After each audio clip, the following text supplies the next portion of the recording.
¿Y qué hacer cuando te dan la peor noticia de tu vida? Tienes miedo, no puedes creer lo que te está pasando, te enfadas con el mundo. Al instante tu vida da un vuelco de 180 grados. Abrazas a tu familia y amigos y les dices lo mucho que les quieres. Te haces 1001 pruebas, empiezas tratamiento y te vas a rapar. Aceptas tu realidad y sonríes al mundo porque sabes que puede ser mucho peor. Y te operan. Por fin te dicen que ya no hay células cancerígenas en tu cuerpo y lo celebras.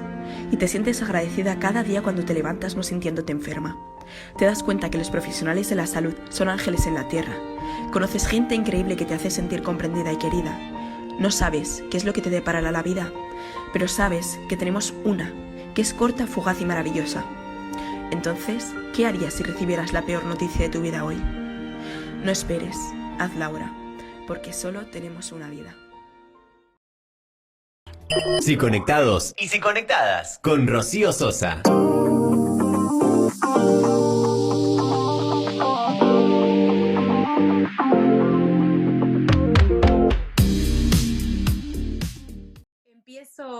Yo soy psicóloga, me recibí hace ya bastantes años. Siempre me dediqué a la psicopatología, que es la parte psiquiátrica de la psicología.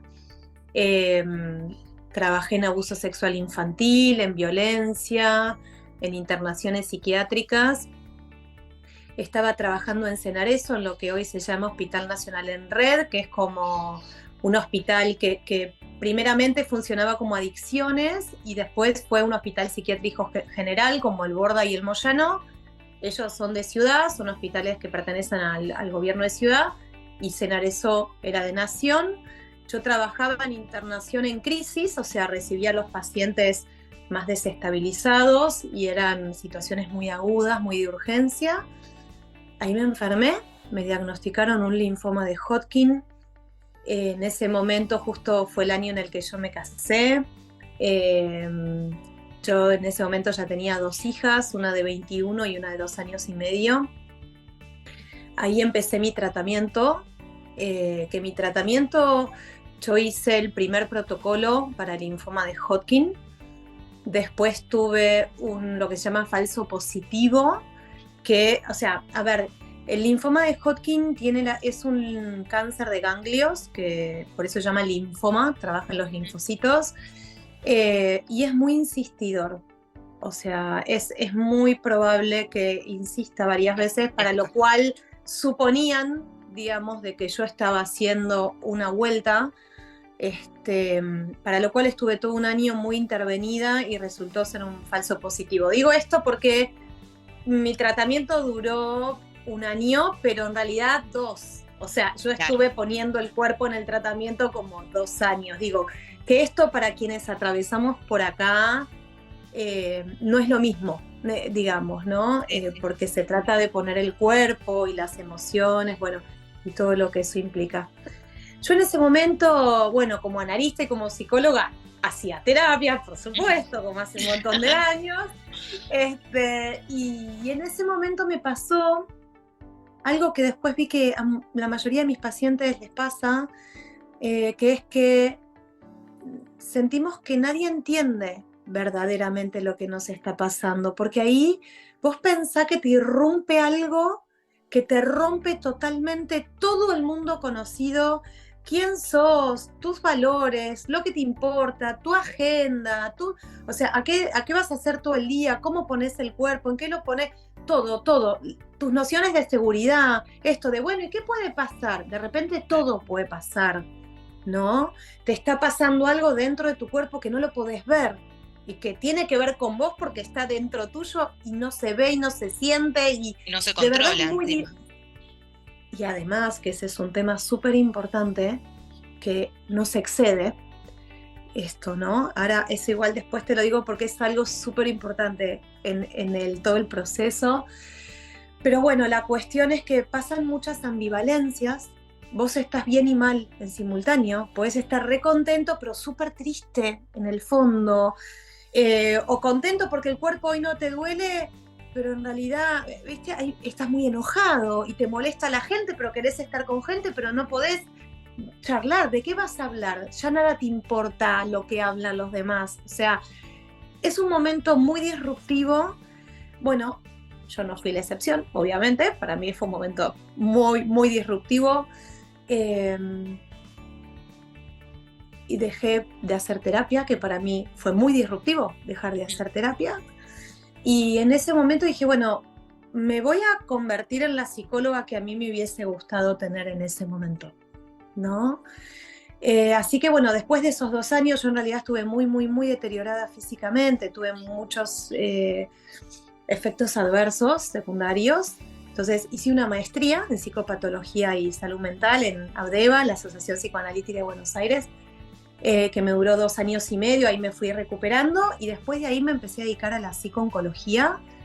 Soy una psicóloga rara, o sea, amo a mis pacientes, los amo. Hay muchas cosas que comprendo de lo que me están contando. Estoy online con ellos todo el tiempo, por eso yo te decía, espera, porque me está escribiendo. Claro. Y ahí veo que me están escribiendo un montón de pacientes. Estoy online con mis pacientes todo el tiempo, no importa el día, no importa la hora.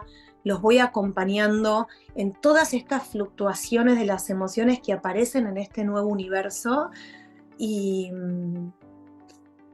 acompaño gente a morir lo más feliz posible también.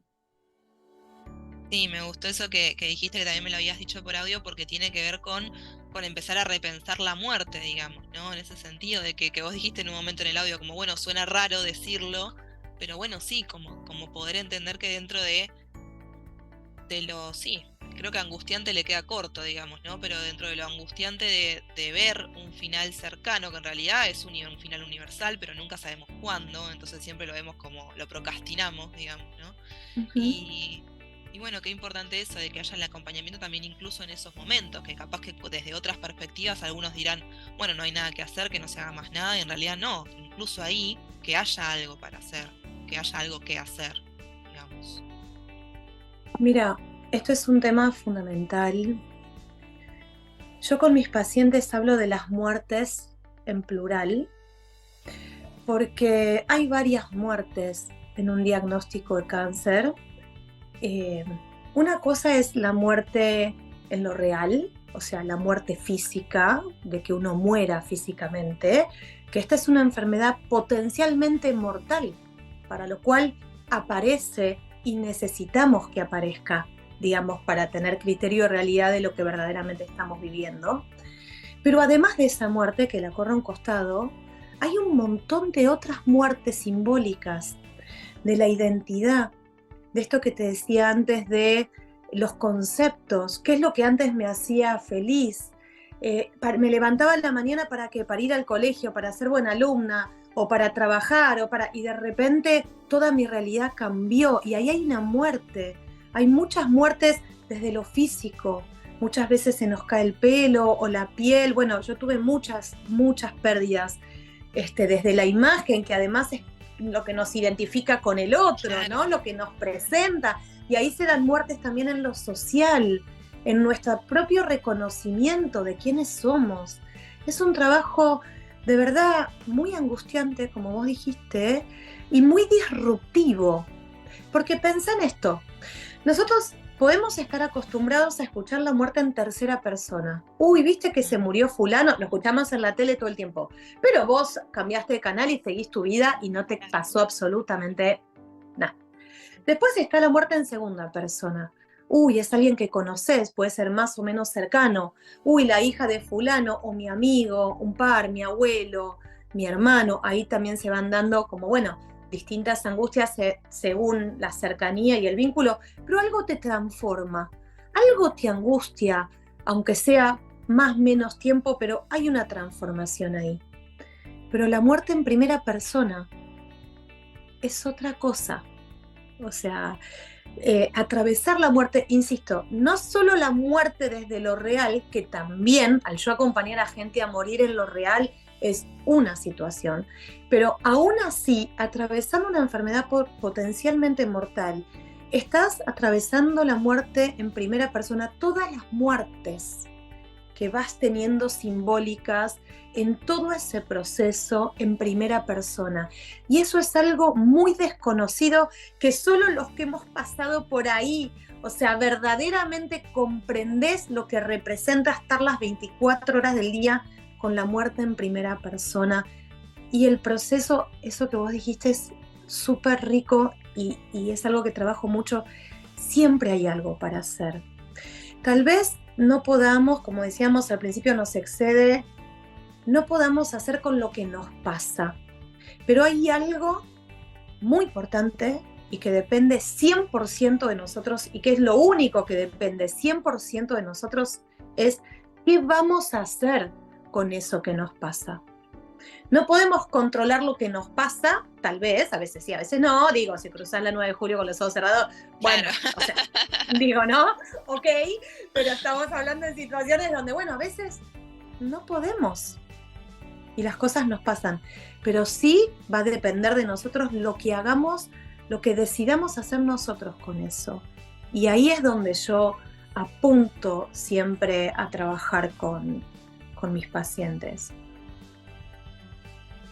Y Eve, para alguien que quizás no conoce todo el abordaje de la psicooncología, digo que primero en una cuestión capaz más práctica, pero también en una cuestión hasta tuya, ¿no? De tu propia experiencia, digo, ¿qué hace un psicooncólogo? ¿Cuál es el abordaje de un psicooncólogo y cuál es tu abordaje en realidad para también encontrar tu individualidad y tus formas, digamos?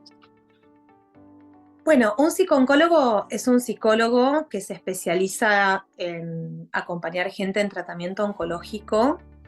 Yo trabajo de manera particular, pero digo esto porque muchas instituciones que se ocupan de dar tratamiento médico clínico en oncología tienen también, o sea, sus gabinetes, ¿no?, de psicooncólogos. La idea es poder justamente acompañarlos en todo este proceso de duelos en general, que tengan su espacio para poder atravesar todas estas disrupciones del mundo conocido, que son un montón, desde lo más simple hasta, digamos, cuestiones mucho más abstractas, y que además se va transformando. Digo, como toda la vida es dinámico y vamos constantemente por distintos momentos y vas atravesando distintos momentos, el mismo paciente va atravesando diferentes momentos, ¿no? Más lo social, si tenés hijos o no, pareja o no, o si, más la vida misma que se va dando, que te puedes separar de tu pareja en ese momento, o muchos tienen hijos, digamos, o esto, a lo mejor les dieron el diagnóstico cuando acaban de parir, y en el momento del parto, además de un nacimiento, hay acá también toda una situación. La muerte es algo que nos acompaña en la vida, digamos, constantemente. Entonces, bueno, mi mirada frente a esto, de mi manera de ser psicooncóloga, es estar online a la par de mis pacientes. Siempre mi frase es, vamos juntos, o sea, en todo este proceso, que tal vez no sepamos lo que viene, pero vamos juntos en esto. Me quedé porque hay una frase que la tengo que decir, porque yo se lo digo a mis pacientes, que yo siempre explico. Esto no lo dijo Freud porque es muy burdo, de verdad es muy burdo, pero es muy claro, entonces yo necesito decirlo, porque si mis pacientes ven esto me van a decir, ¿cómo no dijiste lo que siempre nos decís que es esto? O sea, es muy burdo, pero es muy gráfico, vas a ver.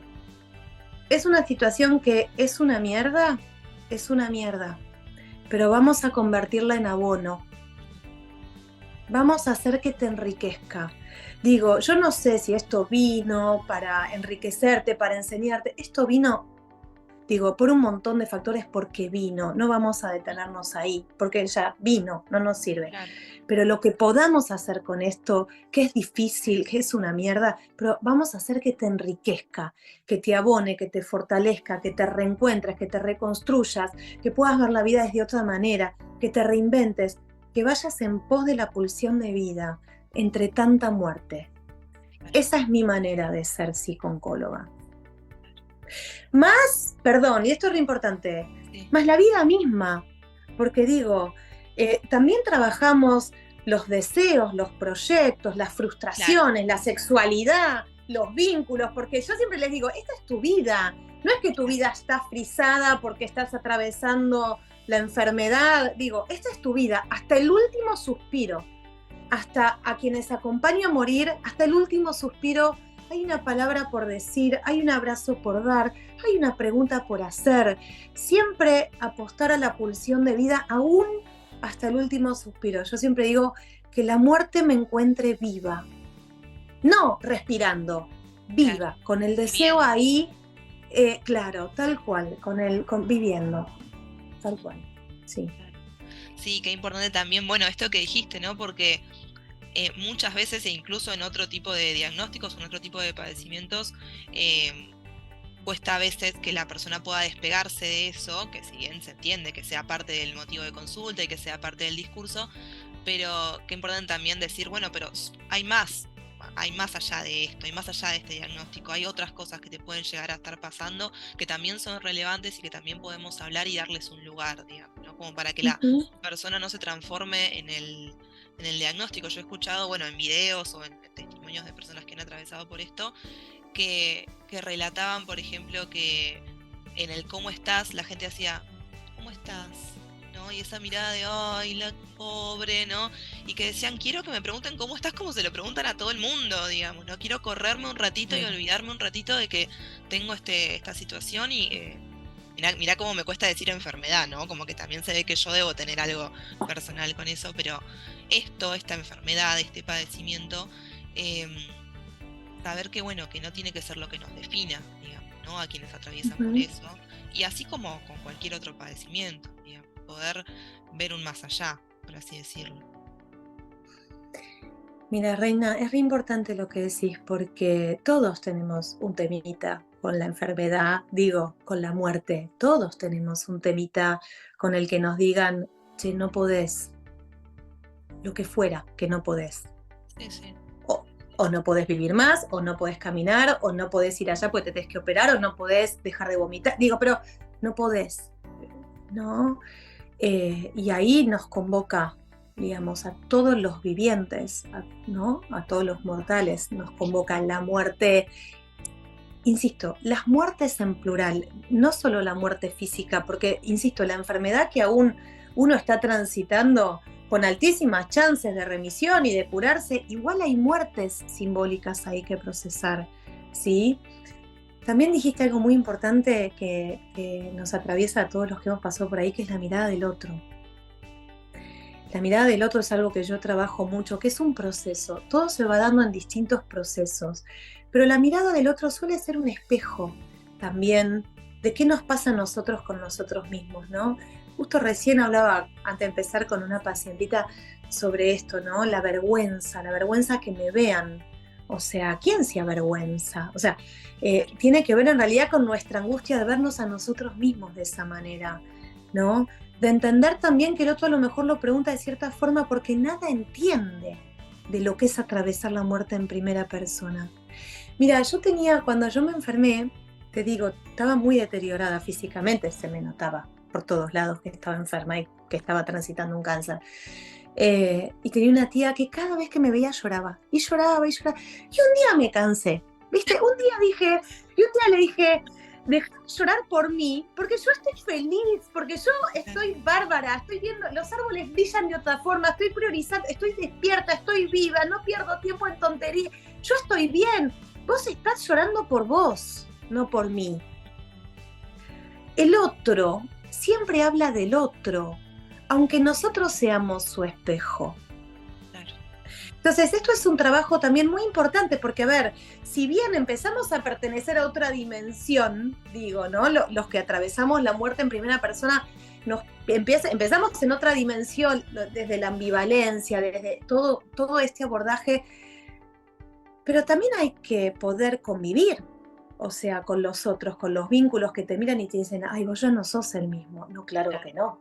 O sea, y tal vez ni Claro. siquiera sé quién soy todavía. Y uno está ahí lidiando con la mirada del otro, con lo que me pasa a mí, con lo que le pasa al otro que me pasa a mí. Y ahí hay todo un trabajo muy importante, desde la vincularidad y desde la propia identidad que el otro nos convoca. ¿Qué me pasa a mí conmigo en realidad? ¿Qué hace que me enoje? ¿Qué hace que yo no entienda que a lo mejor el otro no entiende nada y me lo está preguntando desde una intención totalmente Claro. amorosa, pero nada entiende de lo que esto representa, ¿no?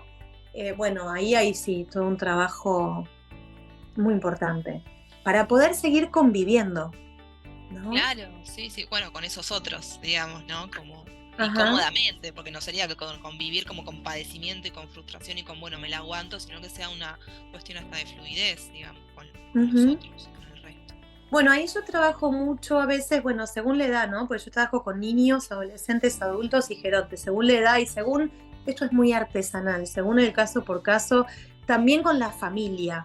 Digo, para que ellos también tengan sus espacios de tramitar sus angustias, sus duelos, que tal vez también están muy contenidos para colaborar y para no transmitirles su angustia. Entonces, ahí se va dando también una vincularidad como muy trabada para no mostrarte mucho lo que me está pasando, ¿no? Claro. Entonces, poder trabajar ahí, digamos, también con esos otros más, más primarios, o sea, más cercanos, es súper importante también eh, para el paciente, para quien está ahí poniendo el cuerpo, ¿no? Claro. Sí, qué importante también poder trabajar con eso que se escucha también incluso en otras situaciones de, bueno, no digo que me duele o no manifiesto que me duele o no manifiesto lo que sea, cualquier tipo de dolor, para no preocupar a mi mamá, mi papá, mi hermana, mi Ujú, pareja, ujú. quien sea, y poder darle lugar a ambas cosas, ¿no? Como viste esto de, bueno, no lloro para que el otro no llore y a su vez, bueno, podemos llorar juntos, podemos reír juntos, como que también se pueda romper ese binario de o llora el otro o lloro yo, sino que bueno, podemos llorar y aún así acompañarnos, digamos, y aún así que duela y aún así convivir en eso, digamos. Tal cual. Y vos no sabés la riqueza que surge ahí. La riqueza y el encuentro que surge ahí cuando podemos animarnos a transitar emociones displacenteras, ¿no? En ambos lados, ya sea una pareja, ya sea una madre con su hija, ¿no? Ya sea una hija con su madre, digo, también Claro. de ambos lados, decir, bueno, esto sí, esto me angustia, o sea, verdaderamente, o esto me preocupa. Poder hablar también de, me preocupa que te mueras, o morirme, o no poder salir de acá, o quedarme constantemente, digo, pero encontrarnos, esto yo igual creo que acá aparece algo muy fuerte que es la cultura, ¿no? Porque en otras culturas tal vez más orientales la angustia o la muerte o las situaciones se transitan de otra manera, ni mejor ni peor, pero Diferente. otras lógicas. Claro, diferente. Y acá sí también hay otras muertes nuestras que tienen que ver con romper, digamos, ciertos estereotipos culturales de lo que está bien y lo que está mal. Palabras que me cuesta un montón, pero que se entiende, digamos, ¿no? Sí. Decir o no decir o actuar, no está bien que yo llore adelante de ella. Digo, y bueno, ¿y por qué no? O sea, no está bien que yo me rompa en pedazos. Y también hay muchas fantasías, ¿no?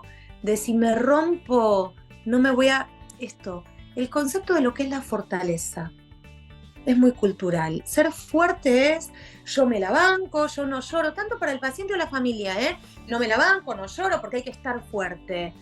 Y fortaleza, me parece a mí, esta es mi mirada, creo que tiene que ver con la posibilidad de poder angustiarse, de poder romperse y rearmarse, o sea, sin morir en el intento. Digo, y ahí se van dando formas de encontrarse con uno mismo, de encontrarse con un otro, de vincularse, muchísimo más ricas y más fuertes, sinceramente más fuertes, más sólidas y más sinceras, por supuesto, Claro, también, ¿no? sí. Y en todo este proceso, Eve, ¿qué lugar sentís que ocupa, por ejemplo, el médico o la médica, ¿no? Digo, dentro de todo una cuestión y un abordaje hasta interdisciplinario, digamos, imagino, y supongo y coincido en ese sentido. Fundamental, fundamental. Mira, yo tengo, si bien no soy estricta y voy yo agarrando y tomo todo lo que yo considero que pueda servir de las distintas teorías, tengo una mirada psicoanalítica, creo que estamos gobernados por un inconsciente, que es a través de la palabra, que se estructura, pero el cuerpo es cuerpo. O sea, y acá yo siempre le digo, yo soy psicoanalista, pero primero vamos a ir al médico, que el médico te diga, te explique, digamos, te haga análisis, vea las imágenes, haga todos los protocolos y después hacemos una interpretación de que eso puede ser un síntoma emocional, digo, porque existen las psicosomáticas, sí, por supuesto que sí, que, a ver, que tiene que ver con poner en el cuerpo a lo mejor angustias que no están pudiendo ser tramitadas o elaboradas simbólicamente. Existen, sí, pero no todas las enfermedades son Claro. psicosomáticas. O sea, el cuerpo es cuerpo y yo soy muy respetuosa con eso, Entonces, primero, la mirada al médico, o sea, que el médico haga una lectura de clínicamente el cuerpo, digamos, cómo está funcionando el tratamiento, lo que hay que hacer, y ahí nos articulamos, o sea, como que vamos tejiendo, Claro, muchas una veces en dialéctica. conjunto, ¿eh? Yo trabajo con muchos oncólogos o hematólogos, según y psiquiatras también. Esto es re importante decirlo. Hay en este fantasía imaginaria social que el psiquiatra es como, listo, estoy loco, piré, Sí, ya está, perdí control de lo que me pasa. Y la verdad es que es una pena pensarlo desde ese lugar, porque sobre todo mucha medicación oncológica nos genera efectos químicos, porque hay ahí, digamos, todo un desequilibrio químico que necesitamos de la ayuda del psiquiatra, que es un médico que se especializa en medicación puntual respecto a emociones y a un montón de otras cuestiones, que es muy necesario.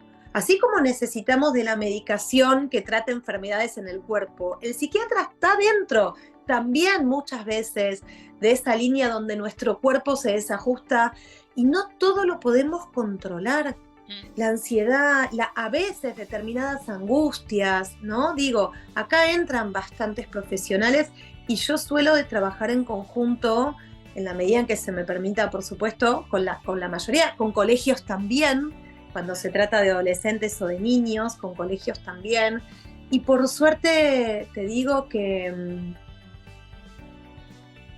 cada, cada vez más profesionales de distintas áreas, médicos, psiquiatras, otros psicólogos también, porque hay instituciones que también ponen psicólogos y trabajamos muy en conjunto, colegios, estamos trabajando interdisciplinariamente súper bien y vos no sabés la diferencia de tranquilidad y de red que se forma en el paciente cuando es así. claro. Qué importante la red, digamos, ¿no? Como que hasta te diría que en cualquier tratamiento, hay personas que lo especifican a algunos en particular, yo diría que en todos es como algo que no debería faltar nunca, ¿no? También, yo he Ujú, trabajado con adolescencias, ahora ya no, pero digo, he trabajado y también comunicarme con la escuela, comunicarme con la preceptora del curso, con el preceptor, con quien sea, para que justamente haya una cuestión de contención y que ese espacio de contención no sea solo la hora a la semana que venís al espacio o cuando me llamás o lo que sea, sino que se pueda trascender a todos los espacios posibles. A veces que todos no se puede, pero digamos que esté esa contención, ese alojar, digamos, ahí dando vueltas, ujú. y ni hablar en este tipo de diagnósticos también, supongo. Sí, tal cual, como vos decís, de alojar y también de poder ayornarse, porque es muy importante recordar que esta es la vida del paciente. Y es muy importante, sobre todo en adolescentes y en niños, que no pierdan también su mundo cotidiano. O sea, poder angustiarse por situaciones sociales o del colegio, o que no entiendo matemática, o que la profesora es una tonta, lo que sea, digo, Claro. lo que fuera, y que va haciendo que no pierda eso. Ya pierde tanto y tramitamos tantos duelos con respecto a las pérdidas, y que no pueda perder, o sea, que tratemos de que no pierda. Y ahí se necesita que se ayorne también el medio, digamos, para que se pueda continuar en la medida de las posibilidades de los distintos momentos del tratamiento, para que el paciente pueda continuar en sus mundos, en sus ambientes, desde donde va pudiendo, ¿no? Este, pero sí, somos seres sociales y necesariamente sociales. O sea, necesitamos encontrar la manera, construir, no encontrar. Yo no creo que me corrijo, yo no creo que las cosas se encuentren, que estén ahí hechas y uno las tenga que encontrar, que haya una búsqueda. Hay una construcción ahí, ¿no? Como siempre decimos con una paciente, hay un aprender, digamos, ¿no? De Claro. hacerse propio, digamos, ¿no? Eh, y es muy importante que en esa construcción y en ese aprender, las redes, con lo que cuesta cambiar, también puedan ayornarse para que uno siga formando parte de esos mundos. Desde otros lugares, porque vamos cambiando, desde otros lugares, pero que aún así en un otro lugar pueda formar parte de su mundo conocido, ¿no? Y Eve, ¿qué es lo que más sentís que te ha costado y qué es lo que más te gratificó al trabajar con personas que llegan con este tipo de diagnósticos, ¿no? Ay, bueno, creo que la respuesta es la misma. Tanto lo que más me cuesta como lo que más agradezco también y me gratifica es el dolor de la gente. O sea, yo creo que trabajo y me involucro también ahí emocionalmente, ¿no? Y lo siento y me llega y nos vinculamos desde ese lugar. Entonces el dolor del otro me convoca, o sea, verdaderamente, y al mismo tiempo para mí es un honor que me lo compartan. O sea, como siempre les digo, que me compartan sus miserias, o sea, sus vergüenzas, ¿no? Sus miedos, su angustia más profunda, y que la podamos reconstruir y reconvertir juntos. Entonces, eh, ir atravesando sus duelos, o sea, ¿no? Eh, y la verdad, bueno, creo que ahí también hay un amor muy, o sea, como muy profundo y muy sincero y muy puro, ¿no? Digamos, donde yo estoy eh, eternamente agradecida. Y me gratifica muchísimo que me lo compartan, que me hagan parte ahí de su intimidad. Yo creo que no hay nada más íntimo que el dolor, o sea, que la enfermedad y que estos procesos tan profundos, digamos, de identidad y de construcción. Entonces, que me dejen entrar y que me hagan parte de ese mundo, para mí es inmenso. Pero al mismo tiempo, bueno, es doloroso, porque yo estoy ahí justamente con los infiernos yo siempre les digo, hay que atravesar para poder estar bien, que también es un concepto que me cuesta, pero para poder seguir y reconstruirse, hay que atravesar infiernos. Y yo estoy ahí, o sea, con ellos, ¿no? Y bueno, y por supuesto, despedirme de pacientes es también de lo más doloroso, despedirme cuando mueren, ¿no? Despedirme desde lo real, porque siempre conviven, o sea, están en mí, o sea, todos, ¿sí? Como todas las presencias, creo que, a ver, eso es el duelo también, o sea, todo lo que vive dos veces, vive en lo real, que es con lo que nos vinculamos, mis pacientes con los que charlo, una pareja, lo real, y después vive esa imagen interna, digamos, ¿no? Entonces, bueno, me despido del real, pero esa imagen interna está ahí, digamos, en mí, y al mismo tiempo también es muy doloroso, pero también es muy gratificante que en ese momento tan íntimo me hayan permitido acompañarlos ahí en su vida, en su deseo, hasta el último suspiro, ¿no? Con su dignidad hasta el último suspiro. Porque para mí la felicidad tiene que ver con eso. Yo siempre a mis pacientes les digo, para mí la felicidad no tiene que ver con estar contento. ¡Ay, estoy contento! O sea, estar contento es otra cosa, es una emoción. La felicidad es algo que se construye y que para mí está más ligado con la dignidad, con poder vernos a nosotros mismos ahí donde puedo y ahí donde no puedo, pero sin vergüenza. Y esa dignidad de vernos a nosotros mismos en lo que puedo y en lo que no puedo, sin vergüenza, para mí tiene que ver con la felicidad. Entonces, eso hasta el último suspiro, por lo menos intentar, más allá de lo que podamos, lo que logremos, nunca cansarnos de intentarlo, una y otra vez. Bueno, Eve, quería que, si vos querés, por supuesto, hasta donde vos quieras, pero que me cuentes un poquito de tu libro, de que lo escribiste en todo este proceso de tratamiento que me contaste por WhatsApp. ¿Qué me podrías contar de eso?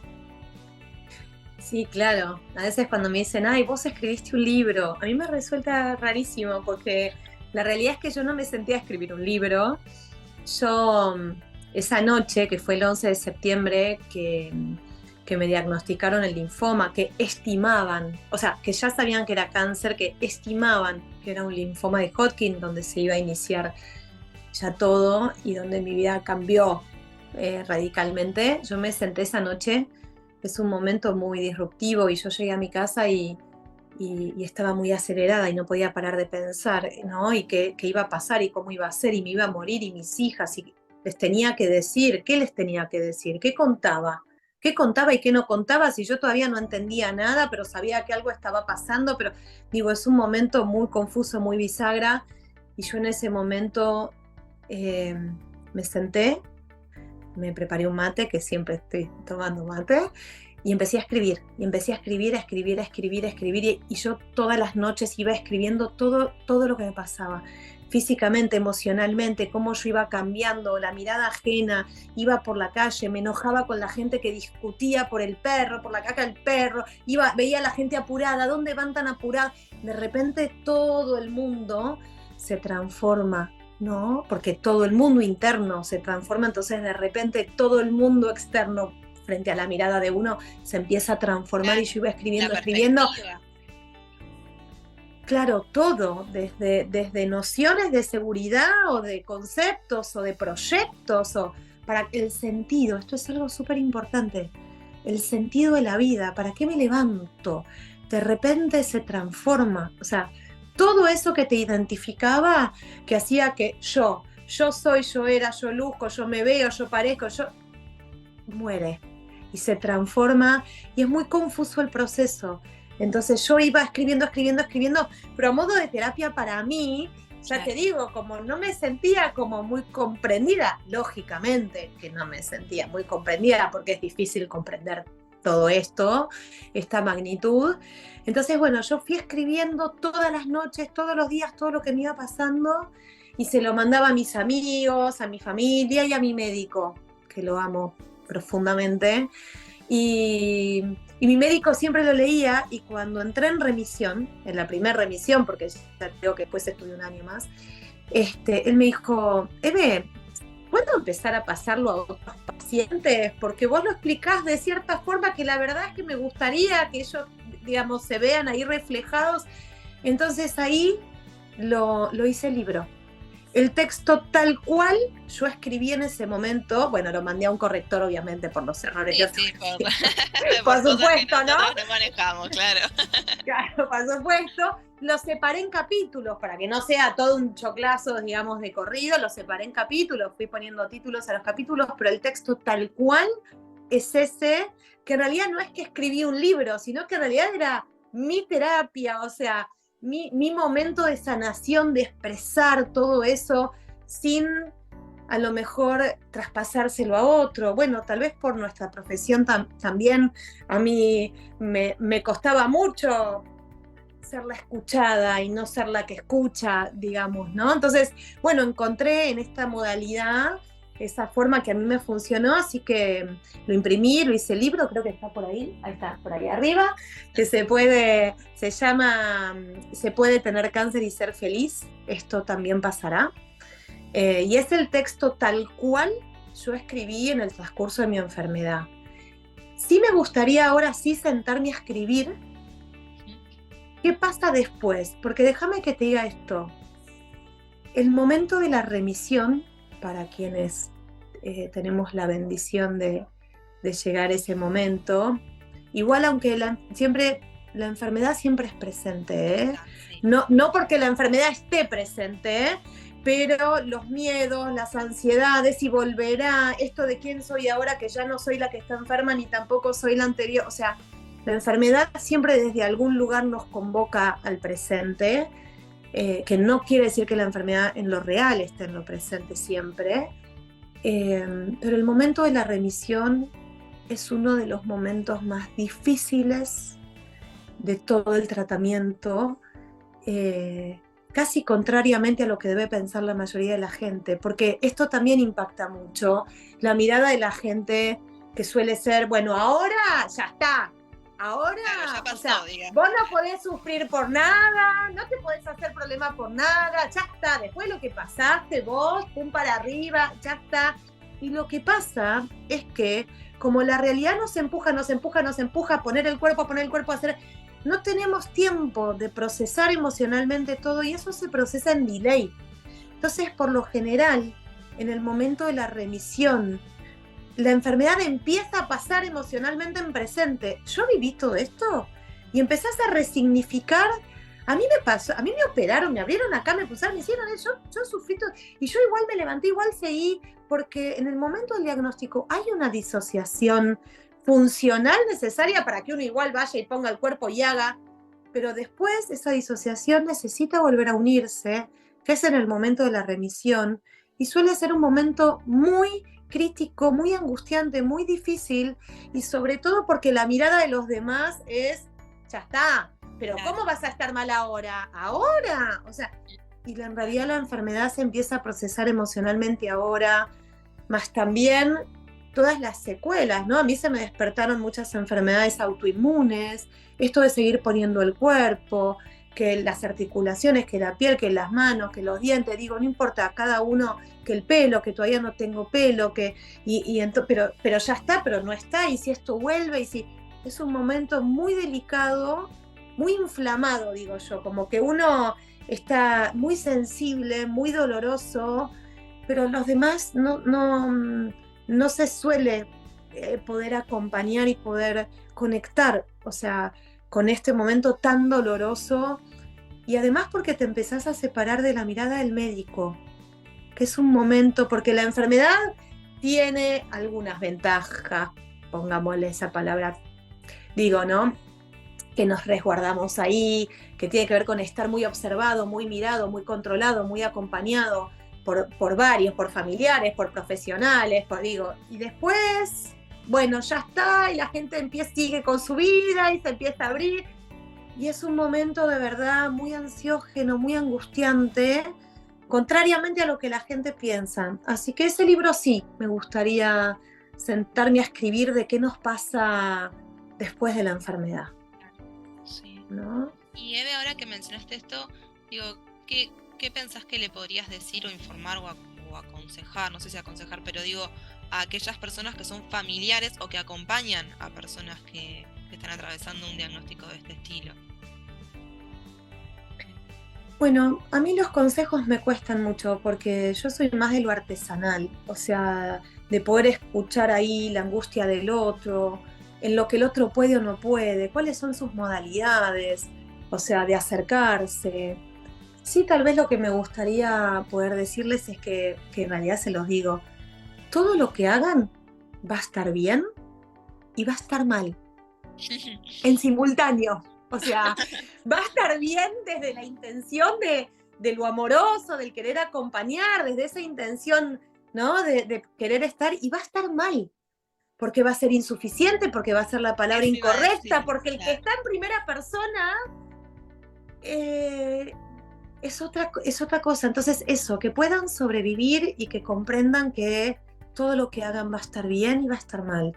Se puede ir preguntando, el paciente cambia mucho, en el mismo día también, cicla, está bien, está mal, está bien, necesita, quiere que se vayan, quiere que estén, quiere que estén. O sea, uno mismo se desconoce, no sabe lo que necesita, y poder ir ahí acompañando en todos los movimientos y en todas las transformaciones, ¿no? De que, ay, ya no sos el mismo. No hay dónde volver tampoco. Ay, cuando vuelvas a hacer, no hay dónde volver. Esto es hacia adelante y en acompañar en toda esa turbulencia, y en ese camino es muy artesanal, no hay una forma correcta e incorrecta de hacerlo, es muy artesanal, pero todo lo que hagan va a estar bien desde la intención y va a ser fallido, o sea, va a estar mal porque el que está en primera persona es otra historia, ¿no? Claro.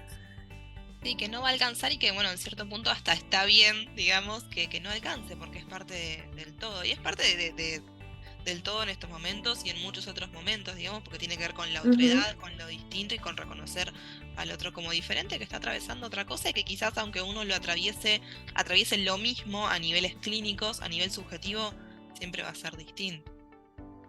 Tal cual, siempre es individual, siempre es propio, por eso siempre es artesanal, ¿no? En cada tránsito por la enfermedad y por la vida misma, como la vida misma, digo, cada uno es único, y en esas vincularidades que también se van dando únicas, ¿no? Bueno, Eve, nada, muchas gracias. Algo que quisieras agregar, decir, algo que te haya faltado que quizás yo no te pregunté, algo que te gustaría agregar. Viste que yo soy muy charlatana, yo te puedo agregar un montón de cosas.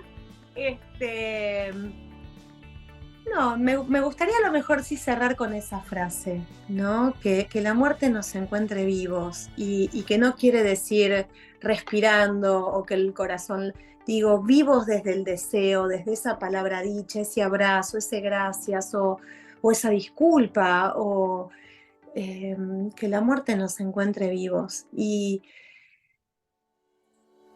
Y creo que esto es importante también, que tiene que ver con lo que hablamos antes del concepto de la fortaleza, ¿no? Que valiente no es el que no tiene miedo. La enfermedad no se trata de, ay, gracias a la enfermedad que me dio, porque yo la transito sin miedo. Digo, no, puede ser, sí, puede ser. Yo digo, respeto todas las formas de vivir y de morir, sí, por supuesto que puede ser, pero no necesariamente tiene que ser así. ¿No? Porque creo que valiente no es el que no siente temor, el que no está aterrorizado o asustado, sino que valiente es quien atraviesa esa emoción y aún así se la juega hasta el último suspiro por su deseo, ahí por su dignidad, ¿no? Y bueno, y obvio, gracias a vos y a todos mis pacientes que me, que me convocan a ese lugar tan íntimo, ¿no? Esa confianza única. Bueno, ay, gracias, te juro que me quedaría 1000 horas, digamos, pero bueno, te hago una última preguntita que es ¿dónde conseguir tu libro? ¿Dónde se puede conseguir? Si es con vos, si es con una librería, ¿dónde se puede obtener? Vos sabés que no las puse en venta en las librerías. Bueno, me pueden buscar en Instagram como @evelemco, creo que aparezco. Y desde ahí que me tengan paciencia porque, a ver, no es que responda automáticamente en Instagram, porque esto también, estar online con mis pacientes hace que si yo no estoy atendiendo, estoy siempre online con mis pacientes, entonces el tema de las redes, o sea, antes subía más contenido, me está costando un montón, dada la agenda muy saturada, pero siempre los voy a leer y los voy a responder y desde ahí nos vamos a conectar para que yo los pueda mandar a donde estén, ¿no? Bien, buenísimo. Buenísimo, bueno, Eve, nada, te voy a escribir por el libro, ya te lo digo. Y bueno, Dale. muchas gracias por nada, por ser parte de este espacio y difundir mensajes e información que es tan fundamental, que creo que no se habla por todo esto del estigma, del miedo a la palabra, de la asociación, de toda la carga cultural y simbólica que tiene la palabra cáncer o la palabra enfermo o la palabra muerte, y que ojalá con este tipo de espacios y otros incluso podamos un poquito flexibilizar eso. Por supuesto que sí, encantadísima de formar parte de eso. Y, y esto, ¿no? A veces cuando dicen, ay, mira, no pienses en eso, no pienses en eso.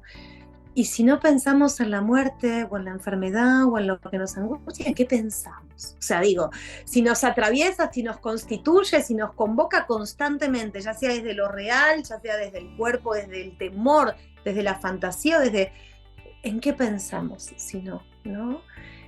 Así que gracias, A gracias en vos. serio, Bueno, gracias. te mando un beso gigante, muchísimas gracias. Y bueno, estamos en contacto, ¿sí? Te vamos a estar Claro, hablando y te voy claro que sí. contando cuando salga el episodio y todo. Así que bueno, Dale, encantada, sí, gracias, adiós. Beso gracias, grande. preciosa.